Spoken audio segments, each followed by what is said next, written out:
प्रदूषण के मुद्दे पर दिल्ली हाईकोर्ट की केंद्र सरकार को फटकार। हर नागरिक को स्वच्छ हवा की जरूरत है। दिल्ली हाईकोर्ट ने कहा है, आप स्वच्छ हवा उपलब्ध नहीं करा पाए हैं, एयर प्यूरिफायर पर जीएसटी कम कर सकते हैं। दिल्ली हाईकोर्ट ने यह भी ऑब्जर्वेशन दिया है। इस बड़ी खबर पर हमारे सहयोगी सुशील पांडे हमारे साथ जुड़ चुके हैं। सुशील, क्या कुछ कहा गया है दिल्ली हाईकोर्ट की ओर से प्रदूषण को लेकर?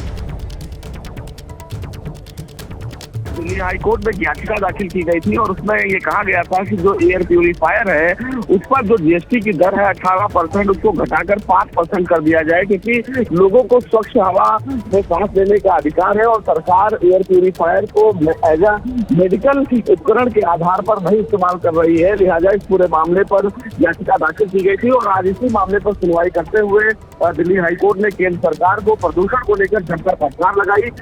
दिल्ली हाईकोर्ट ने मामले की सुनवाई के दौरान केंद्र सरकार के वकील से कहा कि जब आप स्वच्छ हवा प्रदान नहीं कर सकते हैं तो कम से कम जो प्रदूषण को कम करने के लिए उपकरण है उन उपकरणों पर जीएसटी रेट कम क्यों नहीं कर रहे हैं। इस पर केंद्र सरकार की तरफ से कोर्ट में ये जानकारी दी गई कि ये पूरा मामला अभी विचाराधीन है और जल्दी इस पर फैसला लिया जाएगा, जिस पर दिल्ली हाईकोर्ट भड़क गया। दिल्ली हाईकोर्ट ने कहा कि जब आपसे इस पूरे मामले पर सवाल पूछा जाता है तो आप कोई ना कोई सवाल देकर इस पूरे मामले को कहीं ना कहीं टालने की कोशिश करते हैं और ऐसे में हजारों लोग जब मर जाएंगे तब आपकी सरकार इस पूरे मामले में कोई मजबूत कदम उठाएगी। हालांकि दिल्ली हाईकोर्ट केंद्र सरकार की दलीलों से संतुष्ट नहीं हुआ और इसीलिए केंद्र सरकार को जमकर फटकार लगाई है प्रदूषण के मुद्दे पर। दिल्ली हाईकोर्ट ने केंद्र सरकार के वकील से कहा है कि वो 2:30 बजे दोबारा अपने जो अथॉरिटी है उनसे बात करें और ये बताएं कि इस पूरे मामले को लेकर सरकार कब तक फैसला लेगी। 2:30 बजे दिल्ली हाईकोर्ट दोबारा इस पूरे मामले पर सुनवाई करेगी। बहुत शुक्रिया सुशील पांडे इस पूरी जानकारी के लिए। तो प्रदूषण को लेकर को केंद्र सरकार को फटकार लगाई गई है दिल्ली हाईकोर्ट की ओर से।